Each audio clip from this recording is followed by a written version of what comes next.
Downer vows a fresh start. How are you going over there, Curly? Old darling. John, can I just have one comment, please, regarding... I'm terribly sorry. Look, I'm sorry. I would, but look, I've got to get home to watch Countdown. Good morning, sir. How are you? Oh, really? So reckless is he, so incompetent is he, so disinterested in anything to do with the economy. But now to Brisbane and Mr. Bob Hawke. Mr. Hawke, could I ask you whether you feel a little embarrassed tonight at the blood that's on your hands? You're not improving, are you? I thought you'd make a better start to the year than that.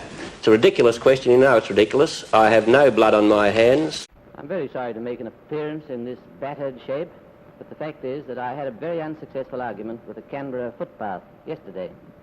His myrmidons have gone through a process of obfuscation. I was doing my homework in the lounge on the 12th of September. Suddenly, the Labor members trooped in to celebrate the defeat of the Bruce Page government. One of the 3 occasions in this building on which a government lost its majority in the House of Representatives. We never did. I'm the most conservative leader the Liberal Party's ever had. Somebody is claiming that I'm not conservative enough, and that really is a nonsense. This edge here? Yeah, you gotta do it. And you and Lynch, you gutless wonder. On that note, Mr. Prime Minister, thank you for coming to the studio. That was a good selection of calls. Well, we don't... Everyone was a Labor supporter. Look, I'm going to shirt front Mr. Putin. You bet you are. You bet I am. This is the office of the Prime Minister. My precious.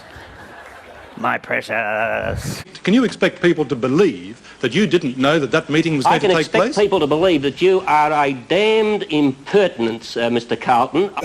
Where's the cash? Let's keep the cash going. I've always got cash, mate. I'm Italian. You can't sustain political support in this country based on negativity, bitterness and 3-word slogans. That he is a man empty of conviction, empty of ideas, and by next December he will be standing in front of all the Australian people and his own backbench revealed as precisely that. Well, look, first of all, I belong to a Liberal party, not a Conservative party. But in truth, a Conservative party. Well, I think it's a Liberal party. At any rate, I'm a Liberal. Mr.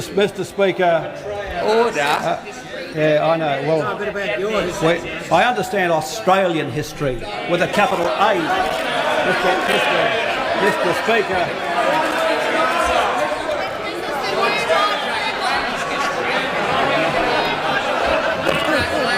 The House will come Mr. Speaker, this is a salmon that actually jumps on the hook for you. You don't even have to throw the line out there. In fact, there's 3 or 4 of them. There's a whole little group of them there. Now, Mr. Carlton, you can sit there with your silly quizzical face. You've got a reputation right around this country. Yeah, it's looking better still.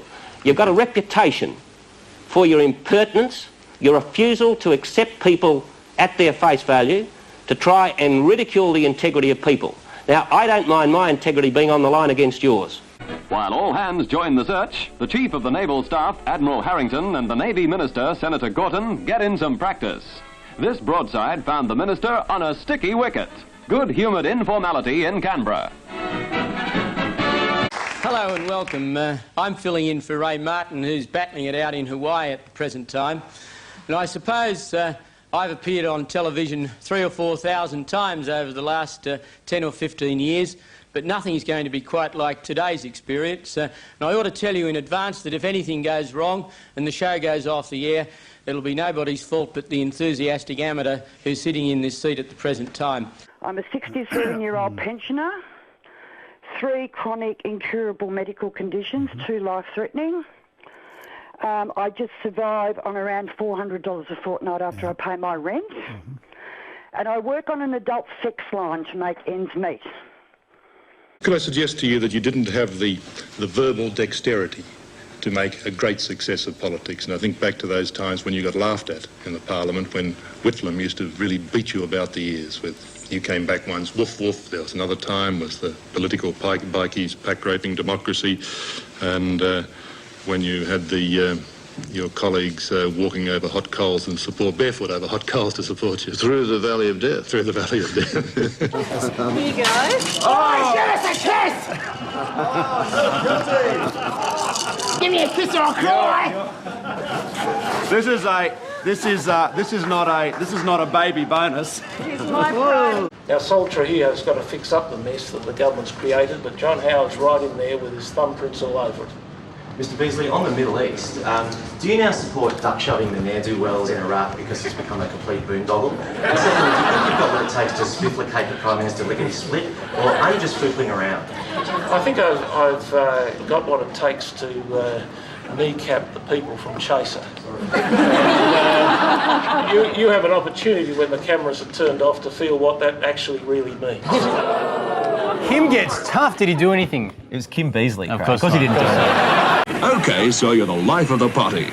You stand out in the crowd, but are you really nice to be near? Are you confident that your teeth are as white as they should be? Or do you worry that mouth freshness might let you down? Hear what Gough Whitlam has to say. There can be the trap. One's too confident. Get the ring of confidence with new Parliament. New Parliament with double dissolution fights bad breath and keeps your teeth laughing clean. That's the reason sometimes I'm feeling under. That's the reason sometimes I'm feeling down. There's no wonder sometimes I'm feeling under. Gotta keep my faith alive till love is found. He doesn't give away much, Malcolm Fraser. Early in the campaign, the press openly started to call him Rockface. No matter what you may read or what you may hear, I ask you to believe me that the government of Australia will do nothing to ruin Australia or run it over the precipice. I'm glad this is now finished. It will be finished. The matter will not arise again. Oh, I don't really want to say. Okay. And I hot-footed it back to Parliament House, and I said to Gough, look, I'm telling you, my policeman's instincts tell me that guy's going to sack you, or sack us. And I remember Gough standing outside his office, because he had Freddie Dale in the electoral offices in there, he's covering all contingencies.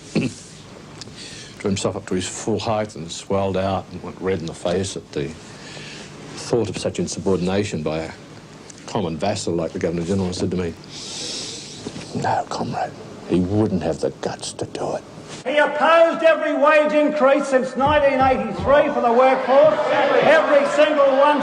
That's the sort of Australia this Conservative apparatchik believes in. And then, of course, this sort of morbid rhetoric, the sort of small, thrifty shopkeeper gnarlishness with the red tape of government spending. So we've got all this anti-government spending rhetoric, but in his day, he was the big spender. That's right. The big spender. Mr. 28.8% of GDP. I mean, how can you come... Look, John, don't waste your time on me, son. Don't waste your time on me. I've been around. I know you. I know you.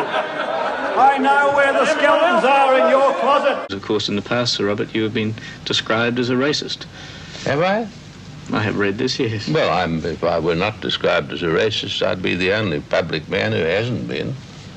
That's one of these jargons, isn't it? One of these mod words. You call a man a racist.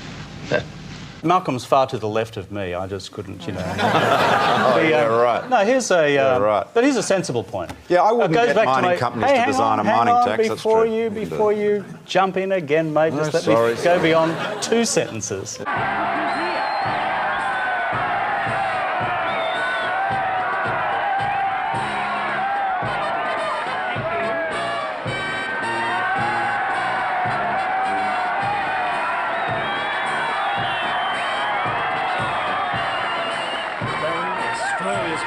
Thank you very much.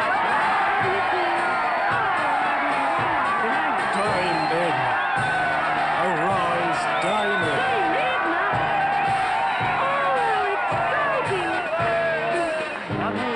Edna. Well, you fellas would sort of contain yourselves and recognise there's no challenge and accept that, and perhaps take some advice that I gave last week and go and have a cold shower, we'd all be better off. Ladies and gentlemen, To present his policy speech for the forthcoming federal election, here is the Right Honourable William McMahon, Prime Minister of Australia.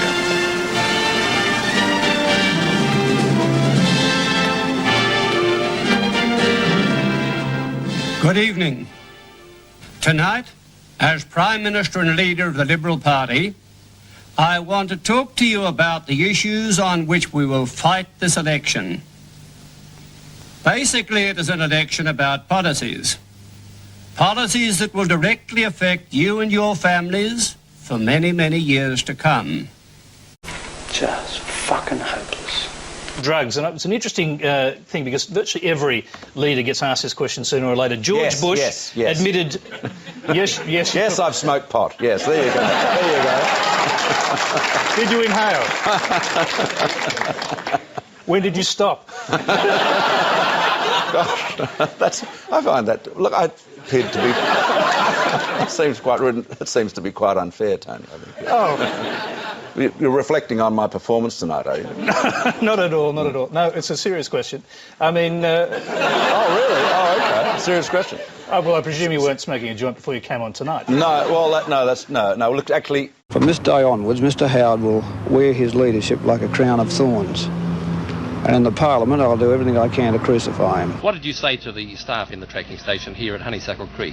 Well, I asked them what all the little wiggly green lines were and what the various noises coming out of bits and pieces of the equipment were, and got answers which I wouldn't pretend thoroughly to understand. I think perhaps the best way of saying what I felt when I was in there was that I was blinded by science. It'd obviously be less than honest if you didn't say that you got some sense of satisfaction out of power. Yeah. I don't know that I would share Henry Kissinger's observation that it is the ultimate aphrodisiac. I've never sort of... It hasn't worked for you, has it? Well, I obviously haven't had enough power. Cut out those laughs. The leader of the opposition today has said to that public school that he's coming for it. Like Jack the Ripper, he is going to be there wielding his knife to cut money out of that public Prime school. Minister That's what he's promised today. Such true Democrats that they don't even want to hear what the democratically elected Prime Minister of their country has to say. Mr Speaker, I find the suggestion of the Prime Minister implicit in comment he made that I have no respect for the war dead of Australia, particularly those who died on bomber command. I find it offensive and I ask that it be withdrawn, Mr Speaker. I find it utterly offensive. I put up with too much, but now I put up with it for the last time. So he had. Mr Fraser is the new leader of the Liberal Party. I regret swearing on Lateline last night. Shit happens. How are you? I'm only shaking your hand if you give more funding to our RFS. So many people here have lost their homes. I greatly resent this kind of thing. I'm not one of those publicity hunting coots. I think we are. Men and women of Australia. It's my pleasure to tell you about Australia's alternative to the ordinary telephone, Voca. Smartphone technology that makes your life easier at the touch of a button. Gough, listen, mate, can you... Taking down all your important messages while you're out. Voca. Phones that are just a touch smarter. It's time. Phone Voca. It's just a joke. Before we go, I want to ask you a question, if I may. Yes, I can't guarantee to give you a straight answer. Would you try that? I'll try, yes. Is Andrew going to be the leader at the next election? Shouldn't you be across your briefs? I am, Ali. I am. Stop reading from the Liberal Party notes that they send through to people all of the time, Ali. This is just an absurdity. He didn't welcome my inquiries. What did he say? He generally told me to fuck off. He had quite a few variations on that. That's all there is to it. But wouldn't any party have doubts, Mr. Fraser? Wouldn't any party have doubts? Fraser's incomes policy, you can have no doubts, it just won't work. That's 100% certain.